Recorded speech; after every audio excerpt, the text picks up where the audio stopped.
All right. Are we bringing people in? Is it time? Yep, I am going live on YouTube right now, everybody.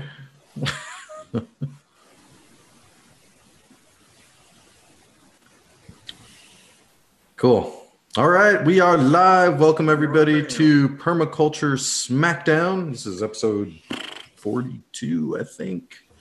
And So we have to provide the answer. Today's the answer. yeah, so today's subject. First, before we get to today's subject, announcements. What announcements do you have, Paul? Because I got a big one. You've got a big one. I haven't prepared for this section, so go ahead and do your big one. All right, so my big announcement is that Thrive Through, this is a community software we've been developing for over a year now, is finally ready for beta. So thrivethrough.com, you can get on there and sign up. It's a free account and start playing with it. Let us know what features you want and all that. And we're developing, so we want to know. So I'm really excited for that. Finally, it's in beta stage where we can get it out to people and let people see stuff. Okay, so I'm sure that other people will be asking this question soon. And the question is, the fuck? The fuck? About what? What is it? It is the whole purpose of this is it's a community software or a community, like a community forums kind of, but there's no forums anyway. But the whole focus is on building community. So it's to gather people together, get them into groups. You can create clubs or intentional communities and start gathering people to create communities, real live communities, or virtual communities if you want those too. That's what the fuck is. So yeah, it's pretty exciting stuff. And it's available now in beta. So you can go in and sign up for free and give us your opinions. Send us emails, reply to things, join clubs that are existing in there now. Right now, what we're doing is we're getting content producers in there to start creating clubs. And so they get a feel of how it works and give us some feedback, how they would like the software to work for their community. Because each community is individual. Like there's podcasters that are going to have communities on there. Those virtual communities, people are going to have a lot of different types of communities. And so the software has got to gear towards a lot of different variables, and that can be very challenging. For example, we're working on a podcast program right now so that you can start your own podcast, create a community, start your own podcast without having to have a website, without having to have software or anything like that. You just start your podcast, click send to iTunes, and it creates your iTunes account for your podcasts and all kinds of stuff. Man, where was that 8 years ago? Yeah. Yeah, getting a podcast to get fed into iTunes is such at least 7 or 8 years ago was a big pain in the ass. Oh yeah, plus you got Google Play. There's all these other formats out there, and of course those are growing every year. There's new places to put your videos. Have you heard of DTube? No. I'm digging DTube, man. So DTube is like the new YouTube. Oh, okay, how's it different? That's the idea. But it's you get paid for your content. So kind of like a merger between YouTube and Patreon, I guess is the idea. So that's pretty interesting. I was just checking that out. I might start posting content to that. And you can pay in I don't know if it's Bitcoin, but some kind of currency, virtual currency. All right, I just went to dtube.com and apparently that domain is for sale or something. So I must be going to the wrong site. Let me see what it is. DTube. It's d.tube. D.tube. Okay.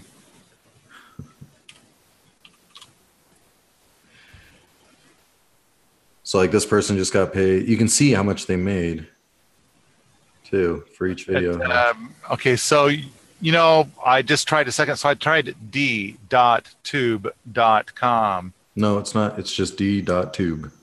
Like the .tube is the .com. D.tube. There, links in chat if anybody wants to check that out. All right. There, I see it. And That's Steam. Decentralized, yep, currency using Steam tokens. There you go. Thanks, Manfred. He knew about it. Or she. Manfred. I'm guessing that's a man. all right. I'm going to go to the Moz.com thing. Moz, DA tool.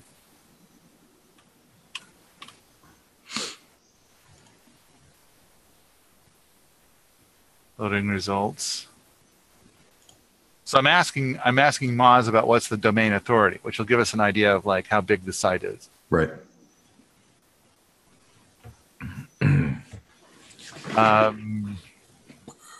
It's stuck. it's like I'm not going to do it. All right, but anyway, so DTube. Oh. Christian asks, how do you spell that? The community software Thrive, THRIVE, through THROUGH.com. Like together we will thrive through it all. Thrive through. So like I could go and I could take my DVD building a Cobb style rocket mass heater. And so it is, I mean, I'm seeing this stuff about like, here's something $48.09 an hour ago. I don't know what that means. Well, that's in their Steam tokens. So that's not USD. That's like Steam D. And then you can exchange that for real money or something. I don't know exactly how it works. I just found out about it. So I'm just getting excited about it. So. Oh, okay. All right. You have to like, because right now they're going through their same kind of thing with Thrive Through, where it's like you need to be invited. That's how Thrive Through was before the beta launch, but you need to be invited. So you apply to be part of it. And then I don't know, it's not very complicated. You're just like, hey, I want an account. And then like a day later, you're like approved. So that you have to wait a little bit to get your account. But okay. All right. Well, Moz is still all choked up and can't seem to figure out, but okay. I've got an announcement for you. Okay. Check out Pi. So Paul's got this Pi program that we're kicking off. We're doing a bunch of stuff with. I'm pretty excited about it. And so if you go to permies.com, I want to say permies.com/Pi, but that doesn't exist yet. We're working on that. Hopefully. Yeah, we can work on that. I think if you go to permies.com/T/Pi, that might work. Okay. And so Pi program, there's a bunch of vendors in there that are giving discounts if you own Pi. Ways you can get Pi, you can buy Pi, or if you put out good content on the forums, people give you apples. They're like, I really like that content. Here's an apple. And then once you get 40 apples, you get a slice of pie. 20 apples. I think it's 20 apples. Oh, 20 apples. If you go to permies.com/T/Pi, that works. That works. Okay. PIE. There you go.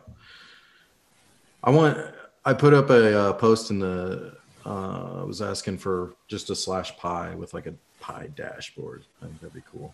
Anyway. So what else you got, Paul? Any other announcements before we dive in?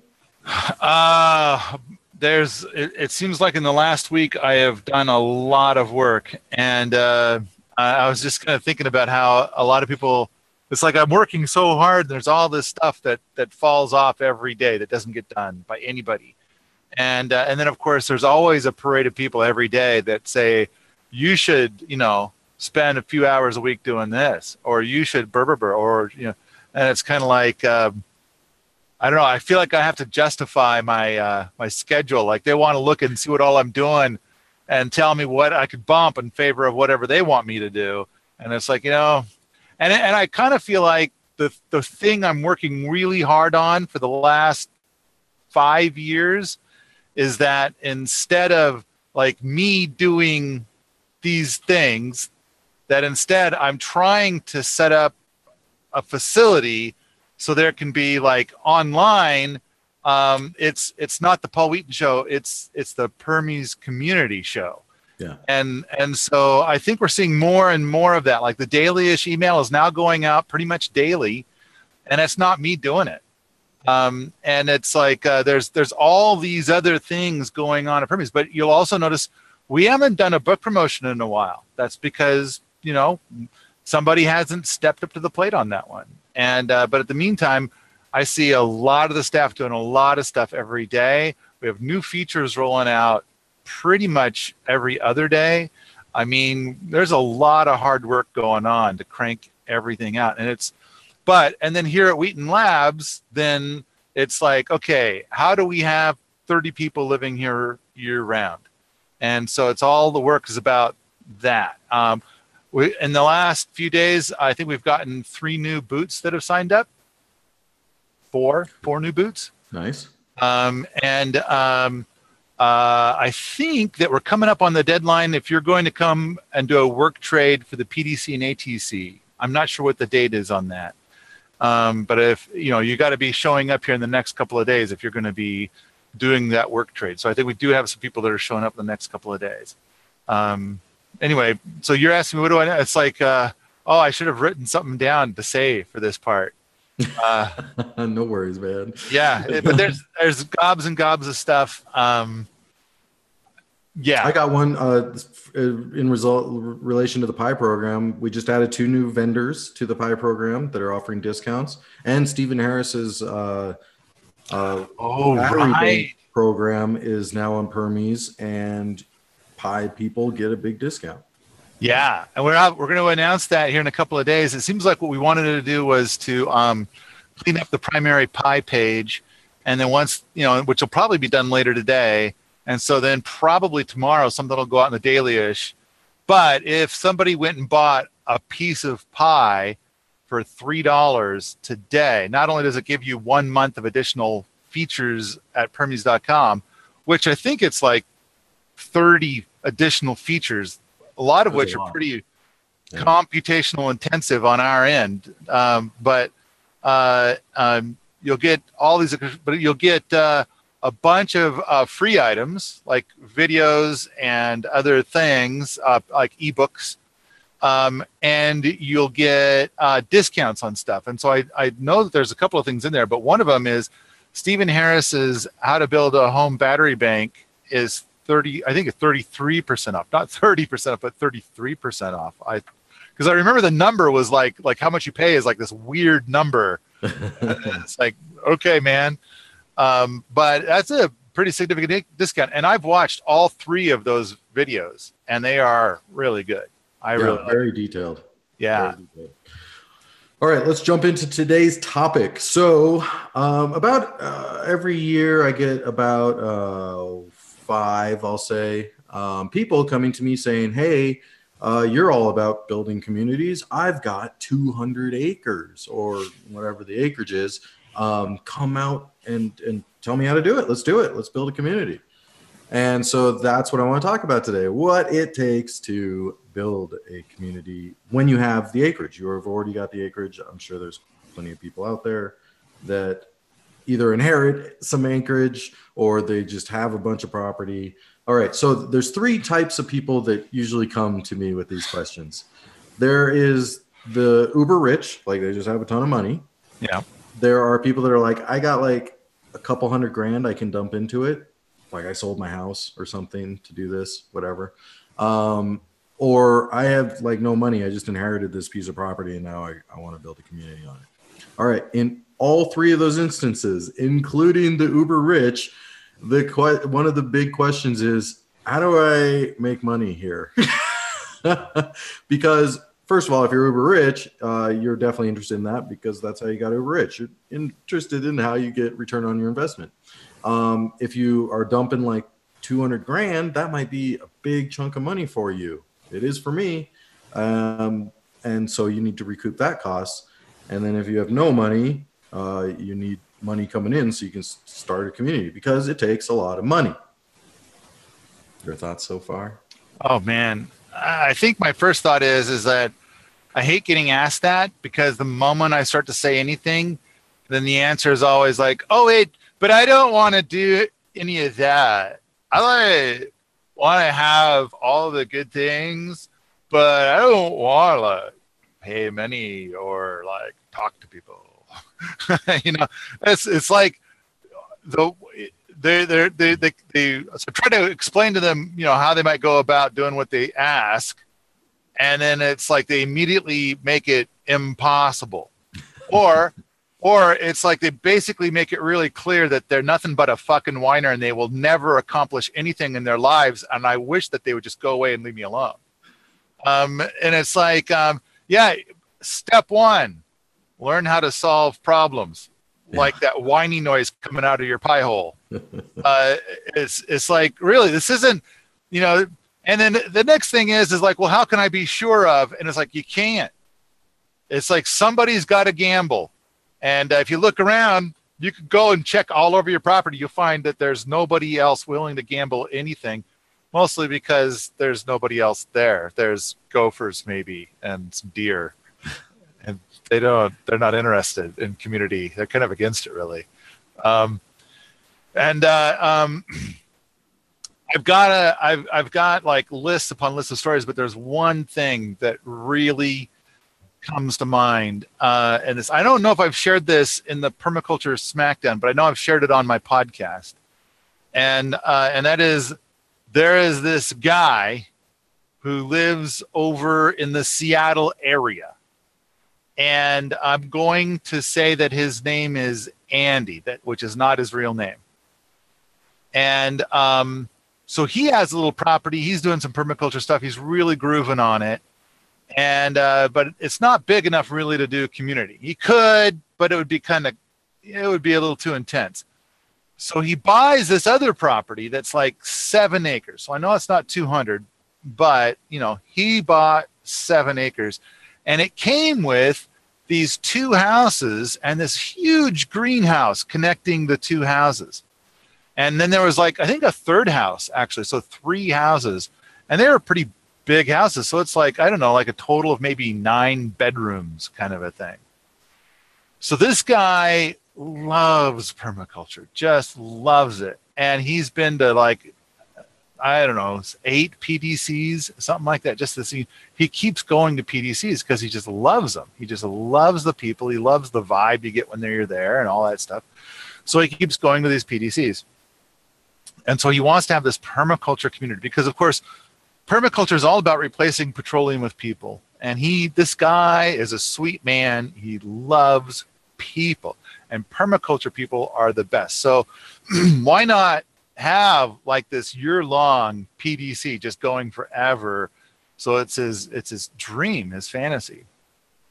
So he only rents it to people that have taken a PDC, and he gives them like all the rooms and stuff. Like he rents out the rooms for like half the going rate, for half of what he could get.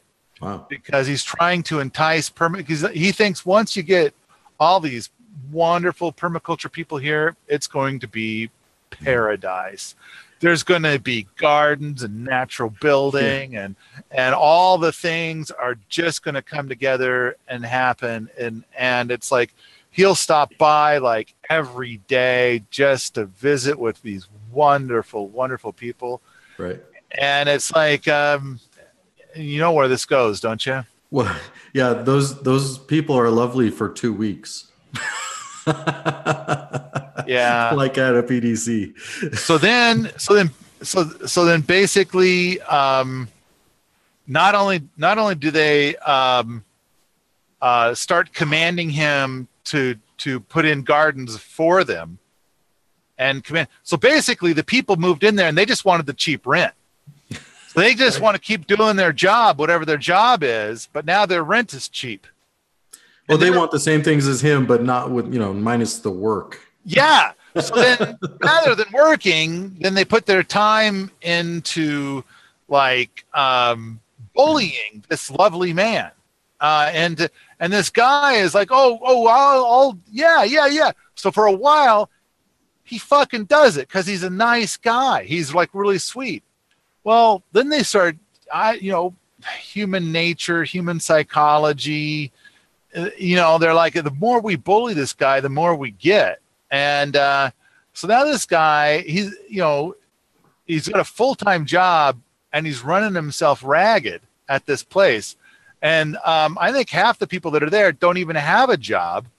And then, of course, there's a bunch of them that haven't paid rent in a couple of months or whatever. But then the group approaches me. And if this is years ago, and they want me to mediate between them and him because he's not doing all the things that they want.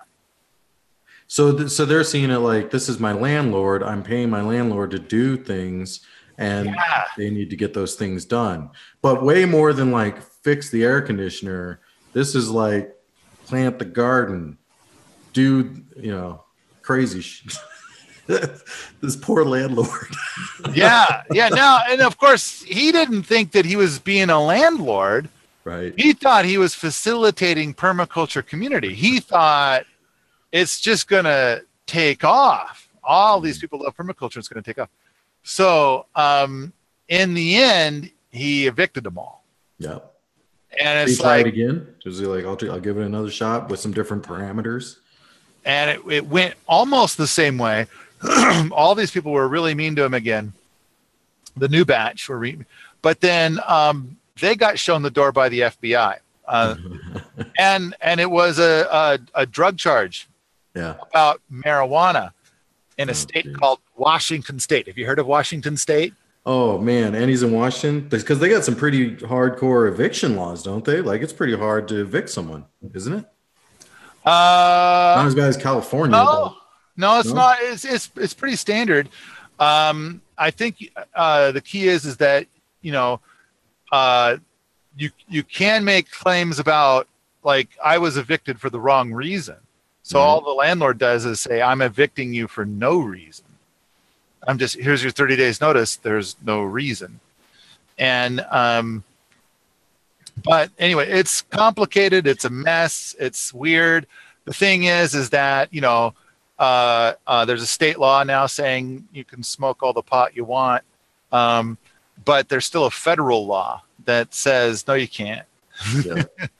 And but anyway, the key is that the FBI cleared all those people out, and so then he left it empty for a while he decided what to do. And then I visited with him fairly recently and said, how's it going? What happened with that? And so, he filled me in on the latest. But what he did is that he checked for, again, interest in permaculture, but now he charges the full rate, and then he hires somebody to do permaculture stuff. And it's like, but he plays everything. He's also doing things like what they do for any place, where they do a background check, do a credit check. Yep. And it's like, you want to now. Yeah, you want to play the landlord game. I'm going to play the landlord game. So he's playing it, but he's like doing permaculture in a very capitalist way, right? As opposed to, because you thought you were going to have this thing where a bunch of people were going to come together and jive and groove, and it's like it's going to turn into paradise, and it's like no.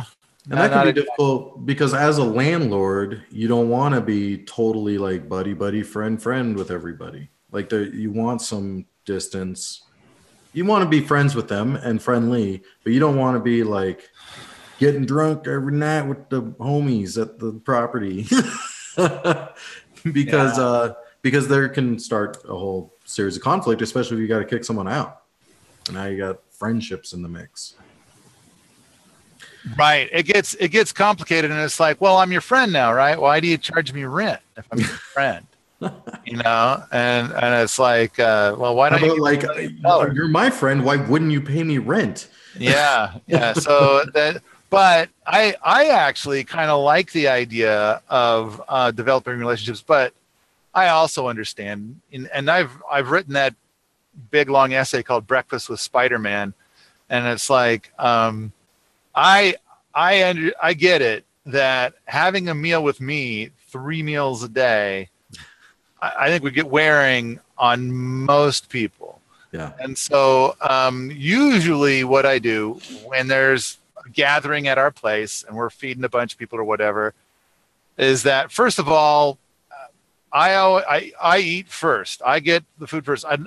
And for a while there, I was like, no, everybody, go ahead. And it's like and it's like that just delayed everything. So now I just go in, get the food. So now I start plowing through the food, and then I try to finish quickly, and then wash my plate. Everybody washes their own plate. Yeah. And then I go and sit on the couch. Then it's like, if anybody wants to visit with me, they can come and sit on the couch. And it's like, that way I'm not sitting at the table with 10 people and they're all suffering from my presence. Right. You're not Which dominating the conversation. it's not like how that always goes. But yeah, a lot of times people from across the table, on the other end of the table, will ask me, like, let's have a whole group thing. Hey, Paul, what do you think about this? What about? And so then I try to answer for the group. And then there's people that are like, this guy, what an obnoxious shit. He just keeps fucking talking the whole fucking time. And it's like, so, I'm trying to navigate away so everybody can be happy.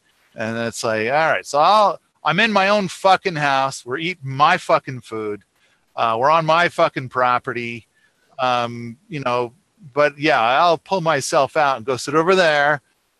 So that way, people can have a nice time. And I'm not overwhelming them. We're diving pretty deep into the community's already existing sphere. Okay.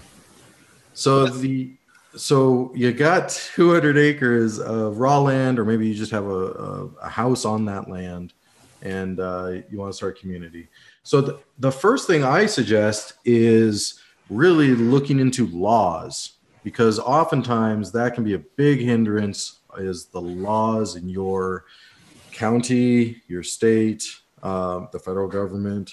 And it can, and depending on where your community is, maybe it's in city ordinance, and there's all kinds of things. I would say definitely look into unincorporated if possible. Find unincorporated areas, but that's if you're searching for land. If you already have existing land, hopefully it's in unincorporated land.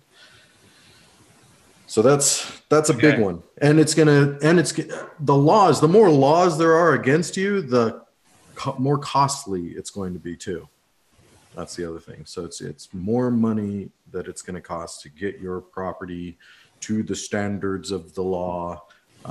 For example, in Texas, we were looking for a big piece of property, went to a bunch of different properties. We found one we loved, started diving into it, and turns out they were going to build the hydrogen collider or whatever, for their particles.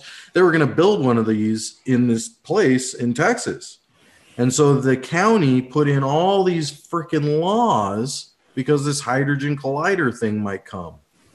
And so now this county is just riddled with laws, and the hydrogen collider thing never came, probably because of all the laws. And so now they just have shitloads of laws, and it's like, why? Get rid of these. Well, we can't get rid of them. You can't just get rid of laws. You can make more laws. But one of the laws was every building on the property had to have concrete road to it. Whoa. That gets really expensive. So now just the road that we got to put on the property costs more than the property. And this is a big piece of property. So it's like, that's it. Can't do it. Wow. Can't do it. Okay. Grant Schultz. He had a thing like a year ago. A lot of people were, throwing in some money and helping out, I think. But he was in a pickle. And basically I can't remember exactly what was said, but the county was kind of like, you can't grow a garden like that on your property. And I was kind of, anyway, so apparently in the last couple of months, I don't know how long he's been there, like 5-6 years. And so he left the property. Oh man. Yeah. And so I I know I shopped around for a long time because not only are there not only is there the shit that I've been through, but I'm very fortunate to have been able to visit so many different properties. And then when it comes to community, I mean, I've been, hyper focused on community stuff within permaculture since 2005.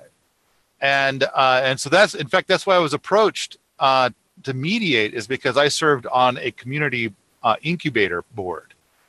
And I've been to so many of these meetings where people are talking about starting community, where it's like, oh, we're thinking about starting a new community. So here's like 20 of us in this room, and we're all going to put something in, and then we're going to, buy a property or something, and we'll all share it. And it's like, I worked so long and hard to try and help these people, but I'm sorry, most people are just hardwired to destroy community. Mm-hmm.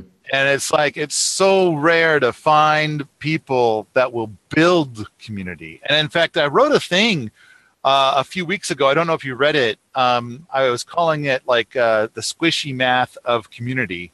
Did I talk about it here in the Smackdown? I said something like each person brings in 3 units of goodness, and then each person walks away with 6 units of goodness. Uh-huh. But if 5 people bring in 3 units of goodness and 1 person brings in 1 unit of ick, everybody walks away with 6 units of ick. Right. And it's like a disease.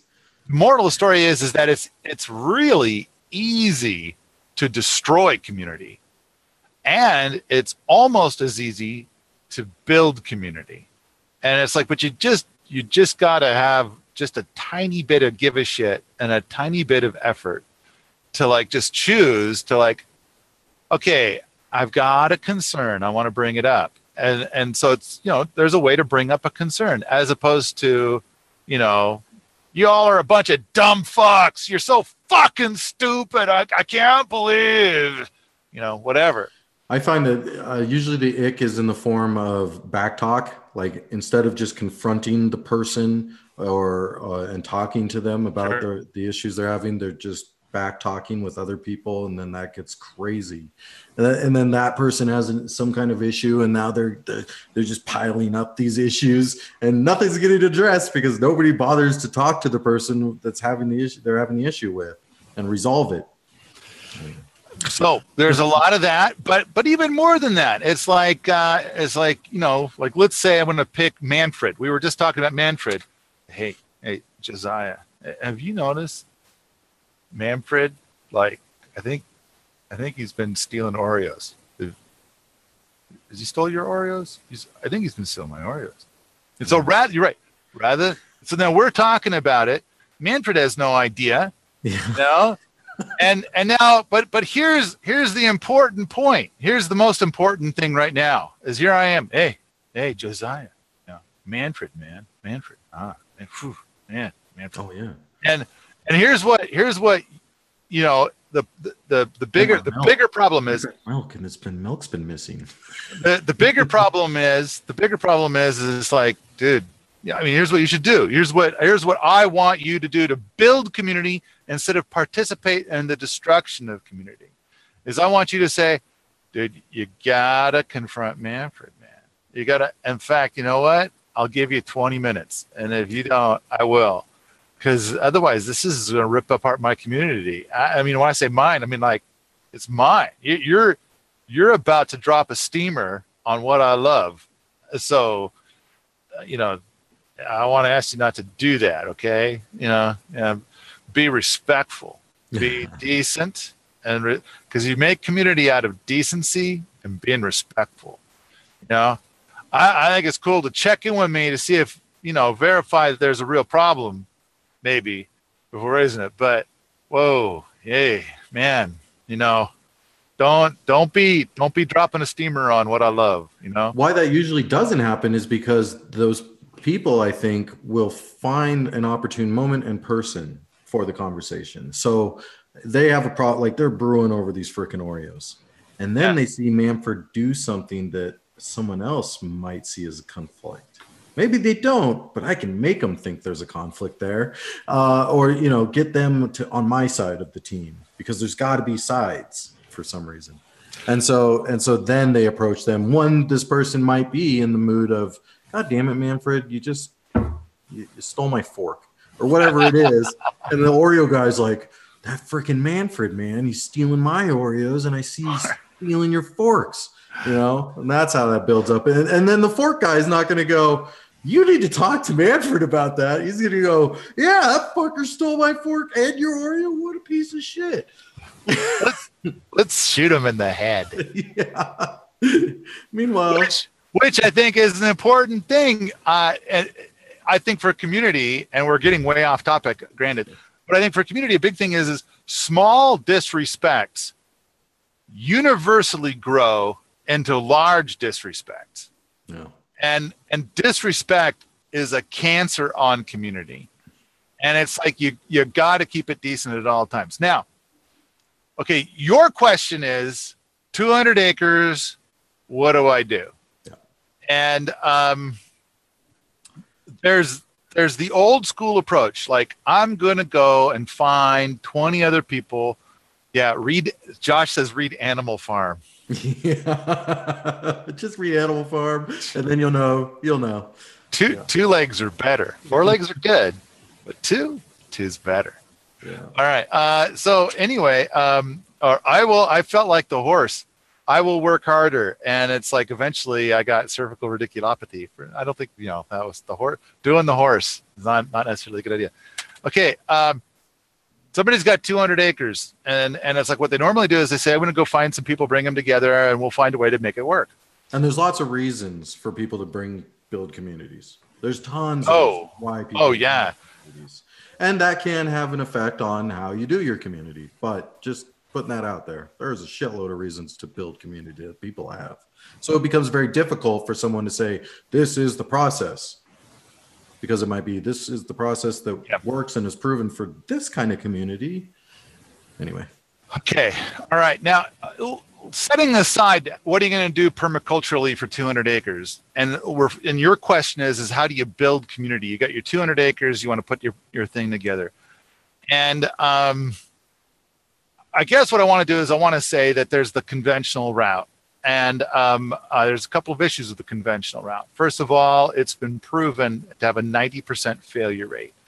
And then when you look at the 10% that is technically a success, I think that you might see a lot of those, like 90% of those, you might draw a line in there yourself saying 90% failure rate.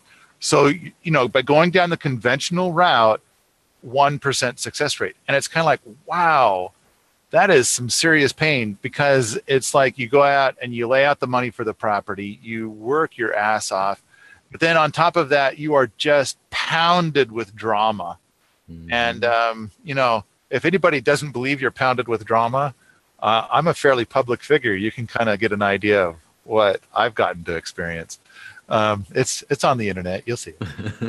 Well, so a big part of that, people that are creating communities, a big thing we're trying to figure out, a big question, and how can we get these to work to get that success rate higher, is governance. That ends up being the big one that can make or break a community, because there's certain types of governance that don't have, like, of those 90% success rates, they're all in there. They're all, right. It always fails. So the number one way that you basically, how do you turn the volume knob down on that kind of problem? Mm-hmm. And basically you got to embrace a couple of things. Well, really, let's just embrace one. 95% of those offices are complaint driven. Yeah. All you got to do is find ways to turn the volume knob down on complaints. If you can turn the volume knob down on complaints, then you've turned the volume knob down on drama, government-driven drama. And it's kind of like, okay, now you made a good point, but you were saying, like, choose where to get your 200 acres. And then you said that's not what our show today is about. Our show today is about, like, you've already picked. So I'm trying to focus on, like, All right. If you try to build your community using the more conventional techniques, which is going to be, we all put in a bunch of money together, we're going to do consensus, and we're going to, do a collective buy-in kind of thing, then that's got a, let's say, 1% success rate. So, and the way that the other 99% go down is just way too much drama. And it's like drama 50 times more than the worst that you can imagine. It's like, it's bizarre. And it's like, all right, so what's a better success rate? What's going to be a better success path? And so I spent a bunch of time about 4 months ago writing a book, which might not ever see the light of day. But, and I'm trying, what I wanted to say was, I don't yet have the answer, but I'm working on it. And here's my notes so far. Mm-hmm. A book, probably 400 pages. And it's kind of like, there's a lot of little bits and bobs on how do you get this work out. Now, of course, my general recipe is like central leader. I think central leader is the way to go. Because if you do consensus or, some other kind of group decision-making process, then a lot of times what happens is that you have asshole-driven decision-making. Mm-hmm. Whoever is the loudest and meanest and most obnoxious person in the group gets their way, because the other people in the group tend to just want some peace. And so they'll be like, I'll go along with whatever that person says because I just want the noise to stop. And it's like, that's not a good way to have a vision and move forward. So now for me, there was a period of time where I wasted a year of my life where somebody else was the one person in charge. And it turned out that person was a sack of shit liar. And it's like, promised me the world as I moved in, and then I paid rent every month.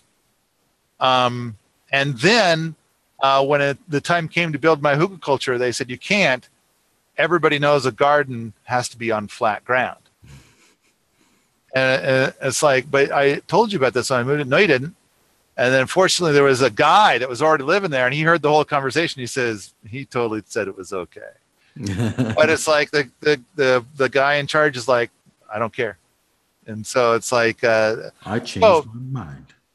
So what the recipe I'm trying to do is I've got like almost 400 podcasts out now. I think I got more than 150 videos. I think it might be coming up on 200 different YouTube videos. Not to mention, I think 20,000 posts out at Permies about different stuff. And so I've projected myself into a format for people to digest however they feel like digesting it. They get an idea of like, what's the general path I'm going to go down. And then I set up Ant Village. Okay, here's 12 plots. Like right now, somebody can hand me $900. They get a plot through the end of the year, a 1 acre plot, and they can build their own stuff. Now you're talking about laws and stuff like that. And it's like, I think an important thing is that I'm renting out an acre of land. It does not have a doorknob on it. So there's a lot of laws surrounding that. And it's like, it's not tenant law. But Montana has tenant law. Mm-hmm. But to be a tenant, there has to be a building. And I'm renting out an acre of raw land. So, but and then basically I'm saying it's central leader, but I'm kind of like saying like, okay, you probably want to build a fence to keep out the deer and the wild turkeys so you can grow a garden.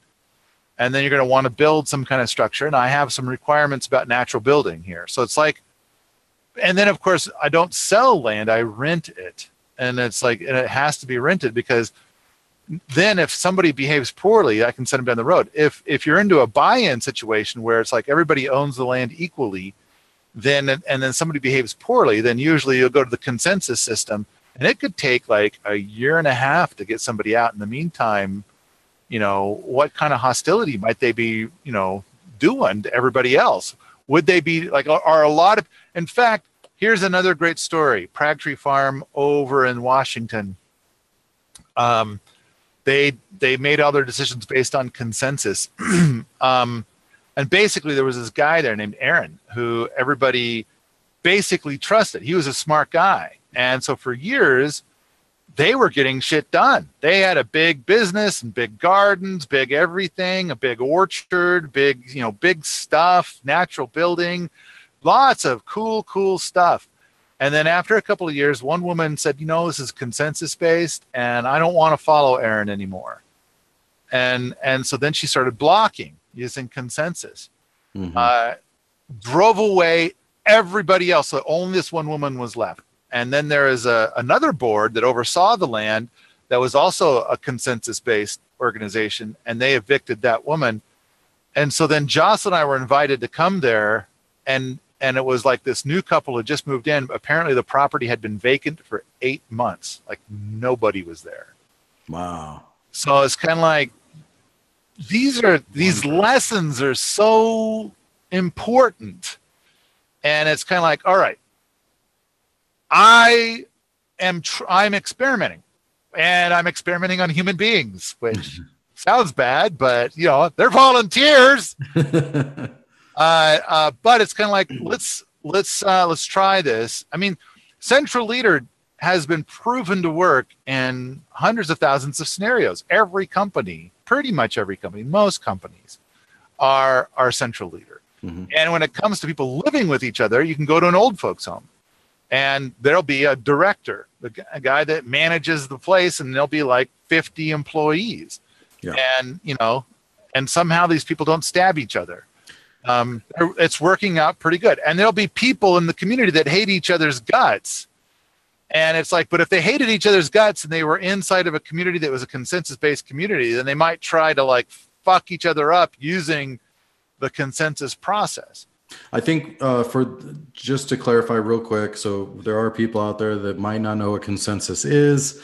Consensus is basically everybody votes for something, and it has to be 100% agreed before they continue with the process of whatever is being voted on. So yeah, you can easily mess things up for people that way. And if you look at, so we started with, or we didn't start with it, but a big system for a long time was royalty. Like you had a king, right? And that was the Central Leader. And then a lot of people were like, screw that. We don't want a king anymore, or we don't want to live on like that. And so we go to, find a new place that doesn't have kings. And so then that's kind of how democracy ended up being born. And then democracy has its own issues too, because now you're dealing with consensus is 100% everybody's got to be in. With democracy, it's like 51% of the people say let's do it, 49% of the people say no. So now the 49% are just screwed. Well, that's not going to work. Yeah. Tyranny of the majority. So I mean, I've tossed around, or I haven't heard anybody talk about it, but I've tossed around the idea in my head of having like an 80%. Maybe that would be a better, mix where it's like 80% of the people have to agree to this before we continue. And then of course you get, but all that leads to, or it's going to end up leading to, I think, is that 20% trying to pick people and like get them on their team. And then you just get this whole team dynamic thing going again. And now you have a left and a right system in your community. Just fighting over, and now you have America in a very small area. Earthhaven has an interesting one, or had an interesting one, where basically instead of left and right, the community has broken down into two basic groups.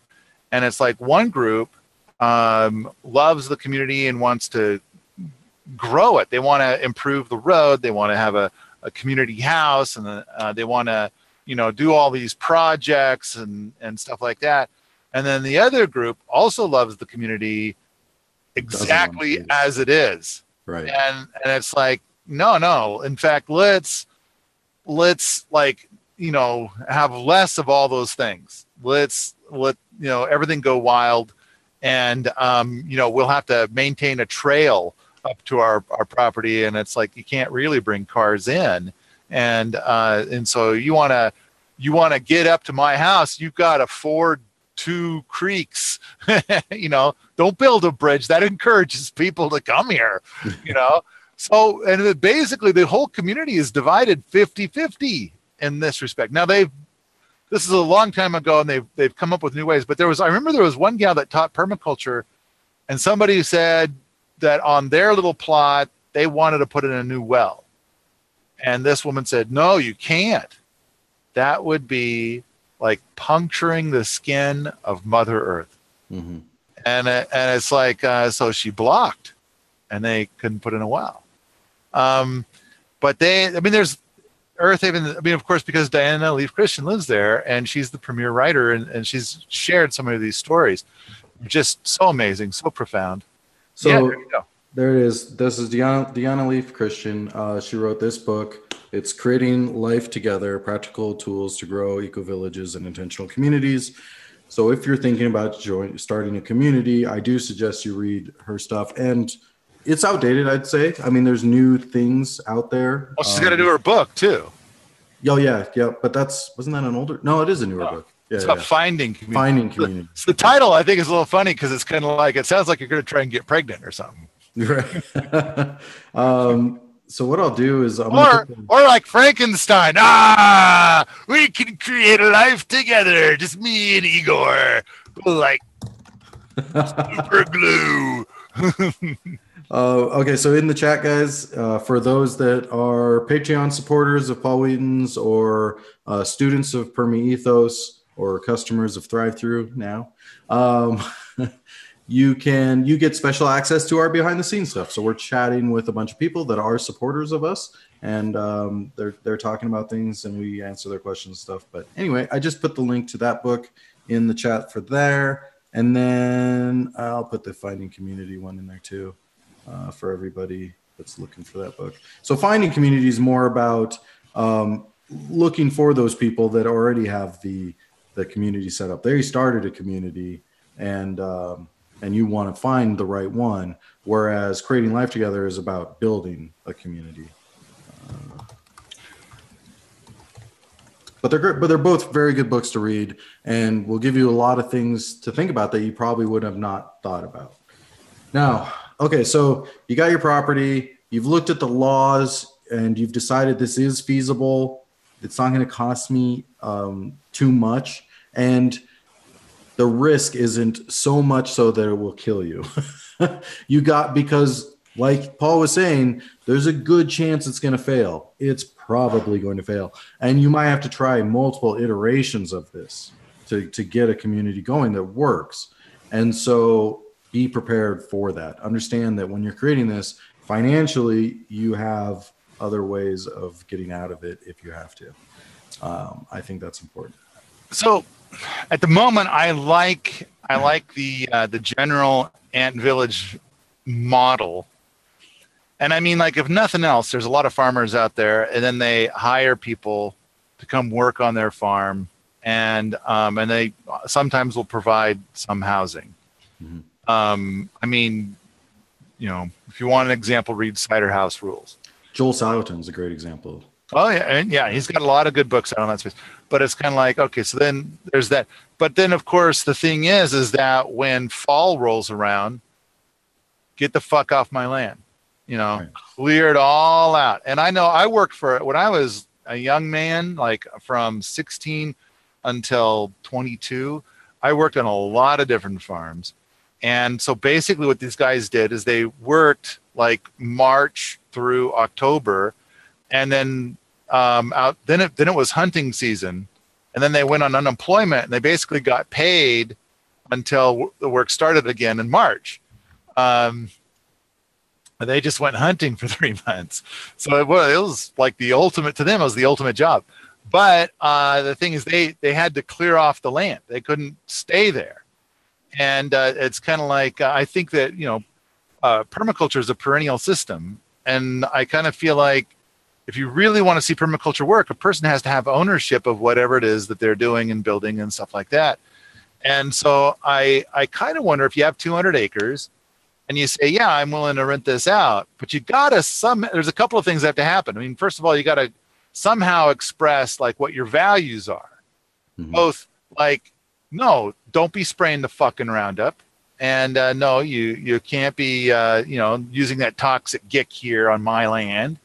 Another thing is to express, such as what I've done, is to say that if it doesn't work out for any reason, then you can sell your improvements. Right. Although technically it all goes to me. But if you can do a graceful exit, I'm totally encourage you to sell your improvements. I don't know. It's like what's okay, what's not okay. And it's like I could imagine that there's a lot of farms that would be totally cool with having some people come and give it a try. And then basically it's kind of like, as long as it doesn't go icky or hostile, then it's like, yeah, if you can either be there for all your rest of your life. You might even find that you end up inheriting the bigger chunk of land.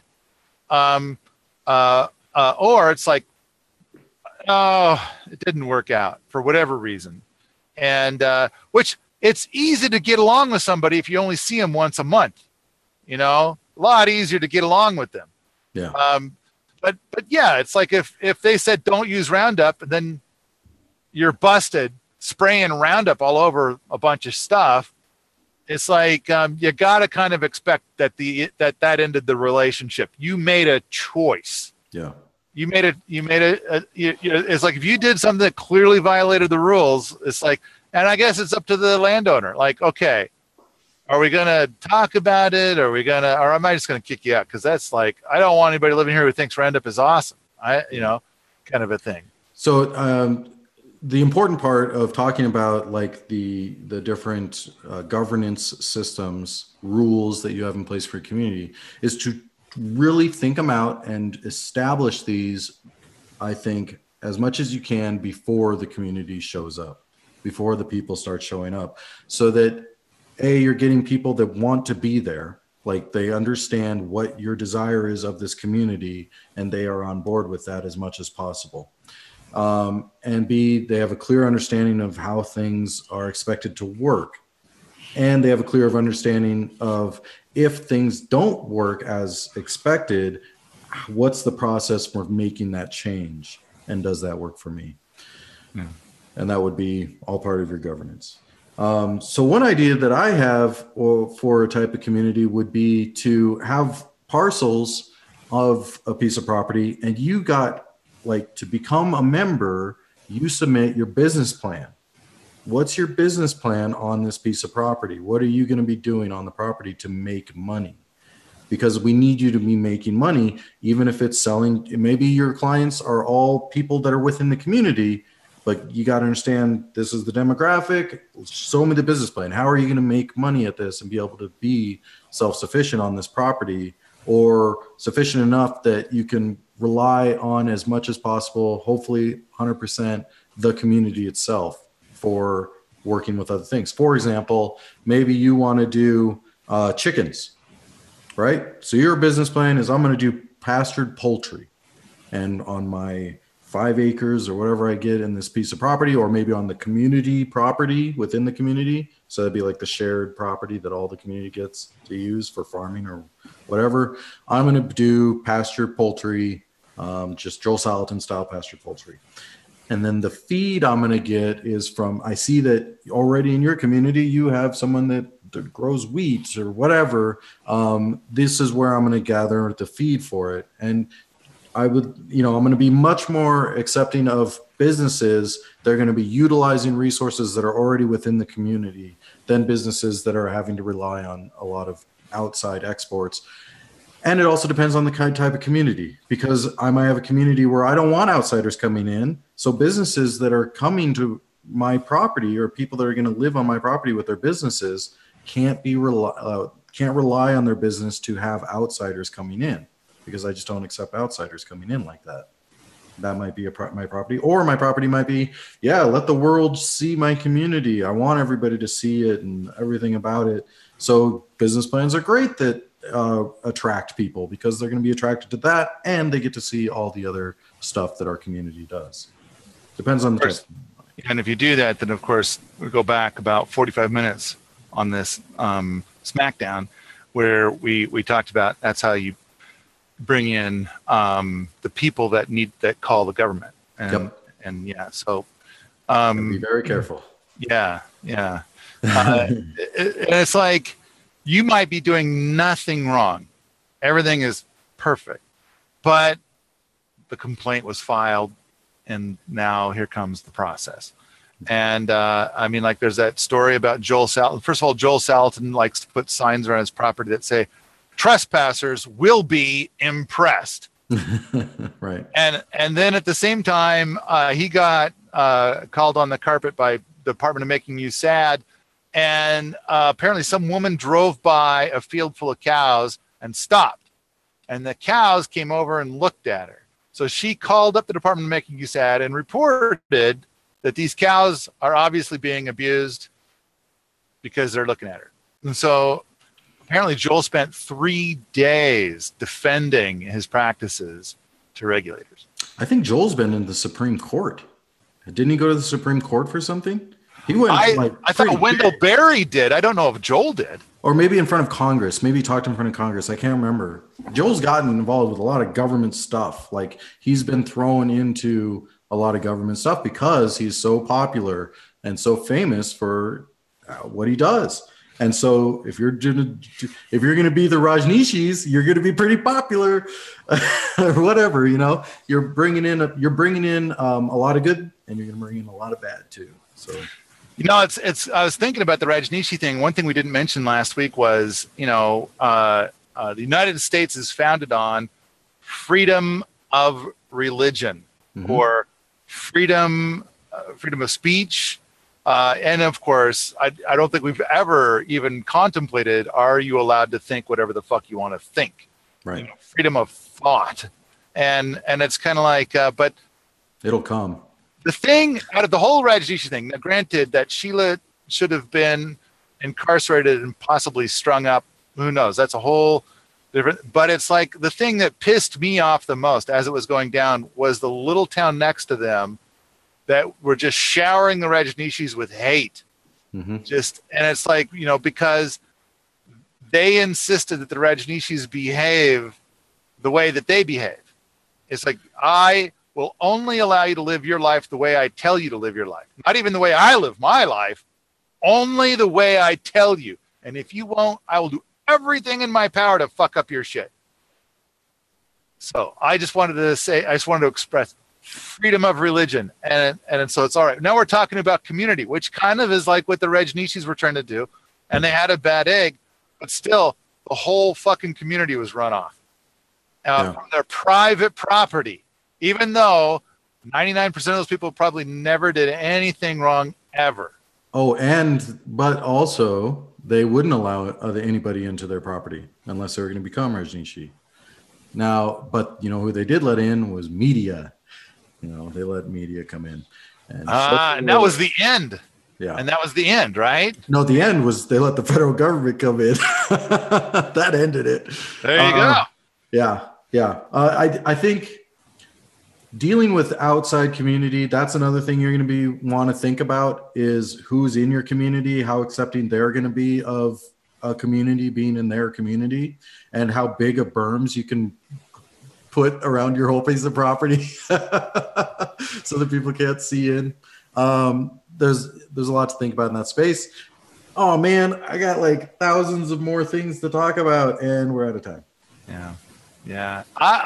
The moral of the story is, I think that it's a pretty standard process where you've got some person that owns 200 acres and they're overwhelmed by it. And it seems like a piece of cake where they'll lease out or rent out an acre or 5 or something like that to somebody else. and say, yeah, you can pitch a tent, or yeah, you can, whatever.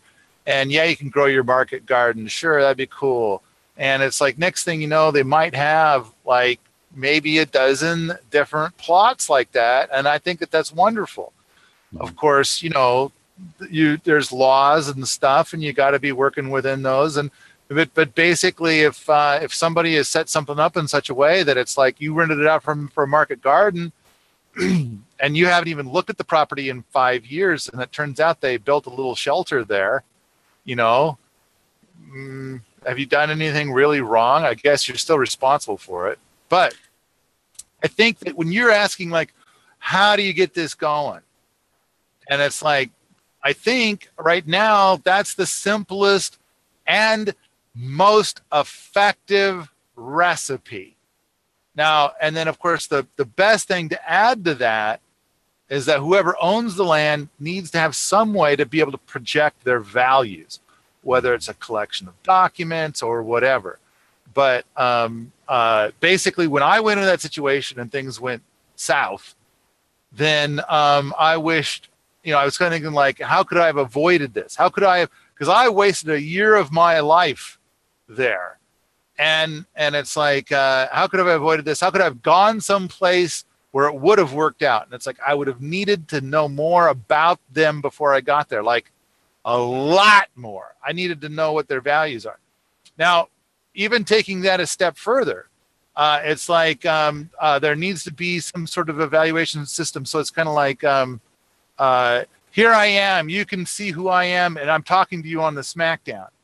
But I'm sure, the thing is like, am I really like this? Because there are some people where you see them in, on their reality show or their whatever, and it turns out that how they live their personal life is extremely different from what you see.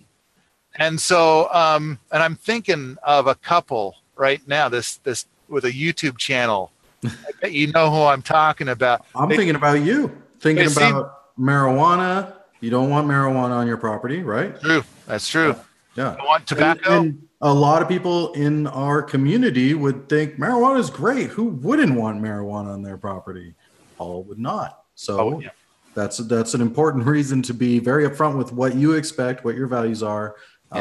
So that you're getting people that understand that and respect it. And there are 6 people here now. Is that right? 6? No, there's more than that. There's 8. So anyway, and I've visited with several of them about marijuana several times. And I don't want to name names and start, having people, because that's their own private shit. But it seems to me most of them are either I did it a little bit in college, not for me. And others are kind of like, I don't see the point. And there's been a couple where it's kind of like, they like it once in a long while, like a few times a year, but they're going to go to Washington State where it's legal, right? Have their fun, and then come back. And it all stays over there. Nothing comes here. And because they're going to be respectful. And it's like, and it goes back to this, how little disrespects grow to large disrespects and destroy community. And so it's like, it's so important.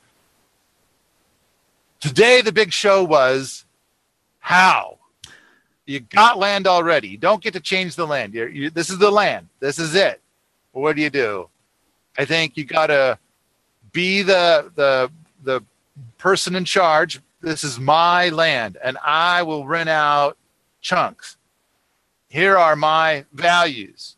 And here is some way of like getting to know me. And, you're going to have to risk whether or not I am authentic. Like, this is authentically me.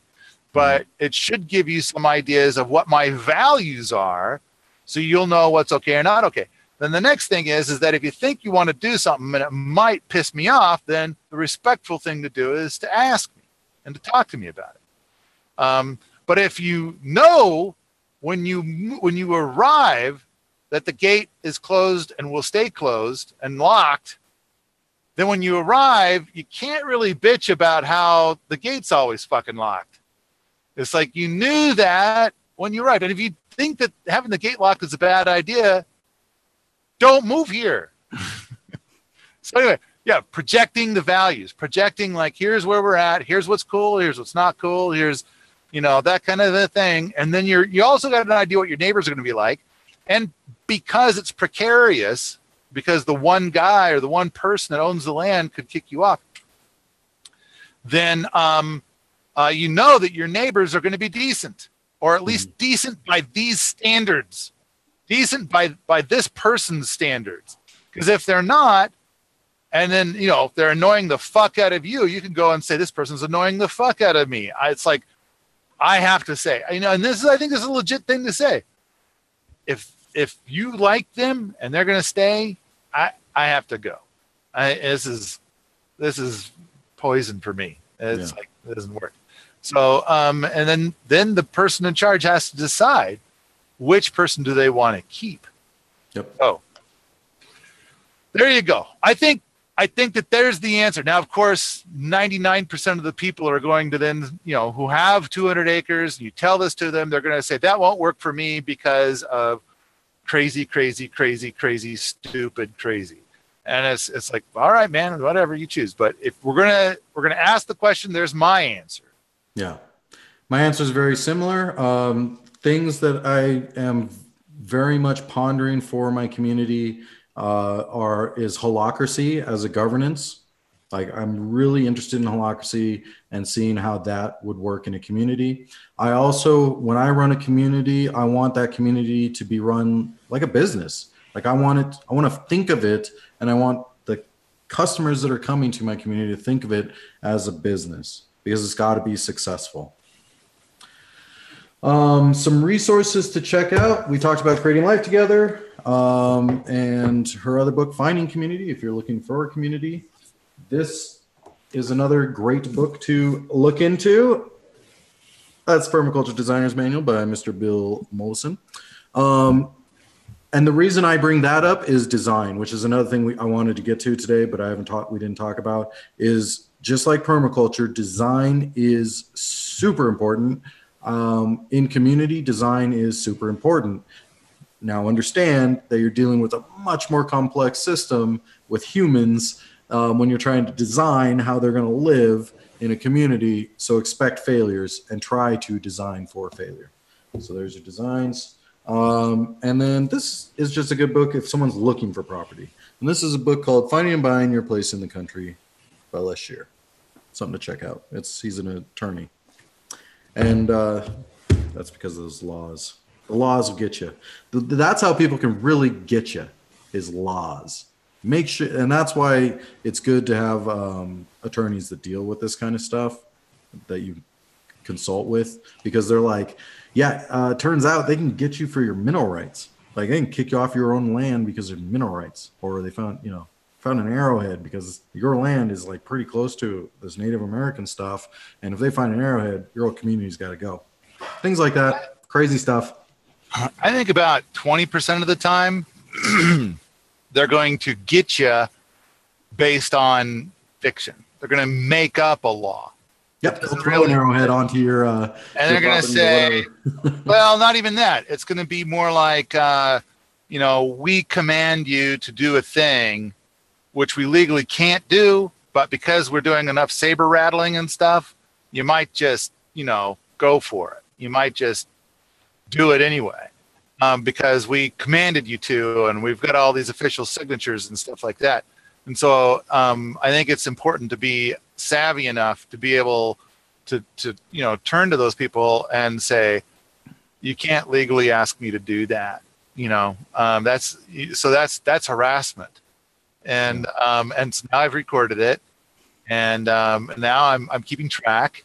And what a stupid game you have to play. I'd also like to know more about your assets, because that could be coming up soon. The next time you harass me, do enough of this, and when there's a pattern established, I've got a case. And so you might, so basically, then you got to be aware of what the law is to some degree. And of course, there's so many laws, so many.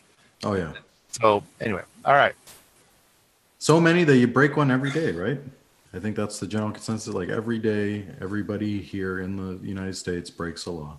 I think some people break more than others, and you know, and there's the whole thing of like what's generally going to be, you know, I don't know, prosecuted, processed, dealt with. Yeah, well, I think a But lot of laws are created, or I feel like there's so many laws so that we can get you on anything if we don't like yeah, what you're doing for, you know, it's totally unrelated. There's if something to get you on. if you're wearing a red shirt, we've got to fuck up your shit, Yeah. and so we're going to yeah, we're going to figure out which law you happen to be violating. But again, part of it is that they need evidence. They need. I mean, there is a lot to. So really, it comes back to like build the berms, and you know, Privacy. Yeah. have set up your bit of privacy, and yeah. Someone asked what holacracy is. It is holacracy.org, HOLACRACY.org, if you want to learn more about it. All right, guys, we got to close it down for the day. Unless you're our super special supporters, we do an after show, and we'll just be talking with you guys in private. Otherwise, we'll see everybody next week. Thanks for coming. Bye.